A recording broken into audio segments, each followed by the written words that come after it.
ನಮಸ್ಕಾರ ಸ್ನೇಹಿತರೆ. ಒಂದು ಹಚ್ಚ ಹಸಿರಿನಿಂದ ಕೂಡಿರುವಂಥ ಜಾಗಕ್ಕೆ ನಿಮ್ಮನ್ನು ಇವತ್ತು ಕರ್ಕೊಂಬರ್ತೀನಿ ಅಂತ ಹೇಳಿದ್ದೆ. ಅಂಥ ಒಂದು ಜಾಗದಲ್ಲಿದ್ದೀವಿ. ಯಾವುದು ಅಂತ ಒಂದ್ಸತಿ ಗೆಸ್ ಮಾಡ್ತೀರಾ? ಈ ವೀಕೆಂಡು ಏನು ಮಾಡೋದು ಅಂತ ಹೇಳ್ಬಿಟ್ಟು ಯೋಚನೆ ಮಾಡಬೇಕಾದ್ರೆ ಹೀಗೆ ಸ್ನೇಹಿತರೊಬ್ಬರು ಒಂದು ಜಾಗ ಹೇಳಿದ ನೆನಪಂತು. ಹಾಗಾಗಿ ಅಲ್ಲಿಗೆ ಭೇಟಿ ಕೊಡೋಣ ಅಂತ ಹೊರಟೆ. ಯಾವ ಜಾಗ ಅಂತ ಹೇಳ್ಬಿಟ್ಟು ಈಗ ಹೋಗ್ತಾ ನೋಡೋಣ ಬನ್ನಿ ಸ್ನೇಹಿತರೆ. ನಿಮ್ಗೆ ಆಲ್ರೆಡಿ ಒಂದು ಬಸ್ ಸ್ಟ್ಯಾಂಡಲ್ಲಿ ಕಾಣಿಸ್ತಾ ಇರ್ಬೋದು. ಬೆಳಕಲ್ಲಿ ಅಷ್ಟೊಂದು ಕಾಣಿಸ್ತಾ ಇಲ್ಲ, ಆದರೂ ನೋಡಿ ಇಲ್ಲಿ ನಾನು ಹೇಳಲಿಕ್ಕಿಂತ ನೀವೇ ಓದ್ತೀರಾ. ಮುಂದೆ ಹೋಗ್ತಾ ನೋಡೋಣ ಅಂತ ನಾನೇ ಸುಮ್ಮನಾಗ್ತಾಯಿದ್ದೀನಿ. ನಮ್ಮ ಬಲಭಾಗದಲ್ಲಿ ಒಂದು ದೊಡ್ಡ ಬೆಟ್ಟ ಕಾಣಿಸ್ತು. ಅದು ಯಾವುದು ಅಂತ ನೀವೇ ಗೆಸ್ ಮಾಡ್ತೀರಾ? ಸಿಕ್ತು ನೋಡಿ, ಯಾವುದು? ಹರಿಹರ ರೊಪ್ಪ.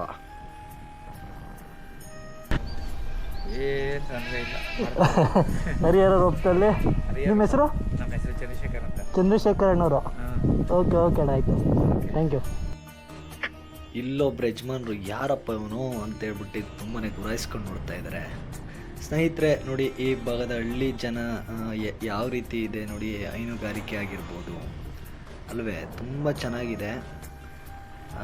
ನಾನು ಇಲ್ಲಿ ಬಂದಿದ್ದಕ್ಕೆ ಒಂಥರ ಖುಷಿ ಅನಿಸ್ತಾ ಇದೆ ನನಗೆ. ಸ್ನೇಹಿತರೆ, ಈ ಭಾಗಕ್ಕೆ ನೀವು ಭೇಟಿ ಕೊಟ್ಟಾಗ ನಿಮಗೂ ಖುಷಿ ಕೊಡುತ್ತೆ. ಇದು ಮಧುಗಿರಿಯಿಂದ ಹಿಂದೆ ಒಂದು ಕಾರ್ಡಿಯೋ ಸ್ಕೂಲ್ ಅಂತ ಒಂದು ಬರುತ್ತೆ. ಆ ಒಂದು ಗೇಟಿಂದ ನೀವು ಒಳಗಡೆ ಹೋದರೆ ಹರಿಹರ ರೊಪ್ಪ ಅನ್ನೋ ಒಂದು ಮಾರ್ಗವಾಗಿ ಈ ಭಾಗಕ್ಕೆ ಬರ್ಬೋದು.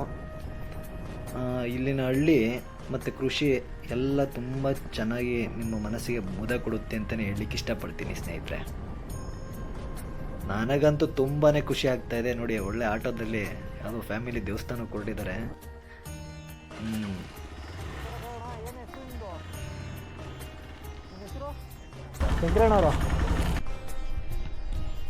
ಕಾರ್ಡಿಯಲ್ ಗ್ರೂಪ್ ಆಫ್ ಇನ್ಸ್ಟಿಟ್ಯೂಷನ್ ಚೆನ್ನಾಗಿತ್ತು ರೀ.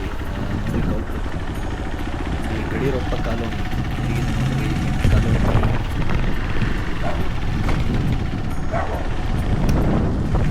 ಪರವಾಗಿಲ್ಲ, ಇಲ್ಲೆಲ್ಲ ಸಿ ರೋಡ್ ಆಗಿದ್ದಾವೆ.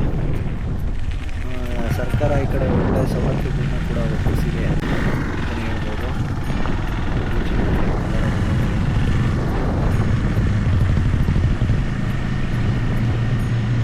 ಪರವಾಗಿಲ್ಲ, ಈ ಕಡೆ ಎಲ್ಲ ನೋಡಿ ರಸ್ತೆಗಳು ಕೂಡ ಚೆನ್ನಾಗಿ ಕಾಮಗಾರಿಕೆ ಆಗಿದೆ ಅಂತಲೇ ಹೇಳ್ಬೋದು.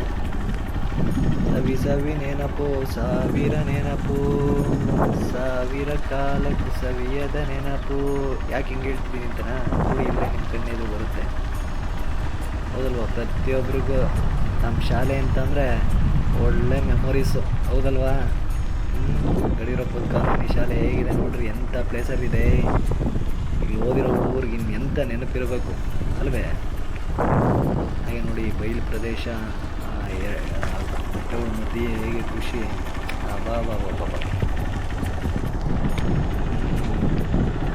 ಯಾರೋ ವಿಶೇಷವಾಗಿ ವ್ಯಕ್ತಿ ಹೋಗ್ತಾ ಇದ್ದಾನೆ ಅಂತ ಹೇಳ್ಬಿಟ್ಟು ನೋಡ್ತಾ ಇದ್ದಾರೆ.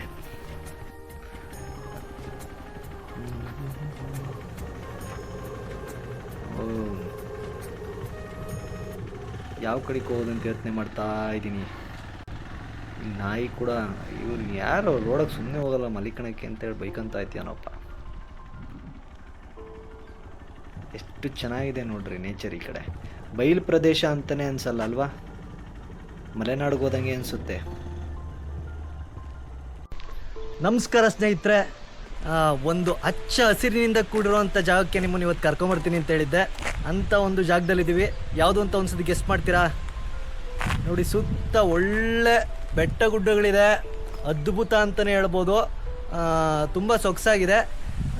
ಈಗ ನೋಡಿ, ಇಲ್ಲಿ ನಮ್ಮ ಹಿಂದೆ ಕೂಡ ಒಂದು ದೇವಸ್ಥಾನ ಕಾಣಿಸ್ತಾ ಇದೆಯಾ? ಸೊ ಈ ಭಾಗದಲ್ಲಿ ಹಾಗೆ ನೋಡಿ, ಈ ಕಡೆ ಕಾಣಿಸ್ತಾ ಏನಾದರೂ ಹೆಸರು? ಹರಿಹರೇಶ್ವರ ಸ್ವಾಮಿ ದೇವಸ್ಥಾನ ಅಂತ ಹೇಳ್ಬಿಟ್ಟು ಹರಿಹರ ರೊಪ್ಪ. ಇದು ಎಲ್ಲಿ ಬರುತ್ತಪ್ಪ ಅಂತಂದರೆ ಮಧುಗಿರಿಯಿಂದ 3 ಕಿಲೋಮೀಟ್ರ್ ದೂರದಲ್ಲಿ ಅಂದರೆ ಏಕಶಿಲಾ ಬೆಟ್ಟ ಅಂತ ಏನು ಮಧುಗಿರಿಯಲ್ಲಿ ಕರಿತೀವಿ, ಆ ಬೆಟ್ಟದ ಒಂದು ತಪ್ಪಲಿನ ಒಂದು ಭಾಗದ ಜಾಗದಲ್ಲಿ ನಾವಿದ್ದೀವಿ. ನೀವು ನೋಡ್ತಾ ಇದ್ದೀರಾ ಹೇಗಿದೆ ಅಂತ ಹೇಳ್ಬಿಟ್ಟು. ಇದ್ರ ಬಗ್ಗೆ ಆಮೇಲೆ ಮಾಹಿತಿ ನೋಡ್ತಾ ಹೋಗೋಣ, ಬನ್ನಿ ಸ್ನೇಹಿತರೆ.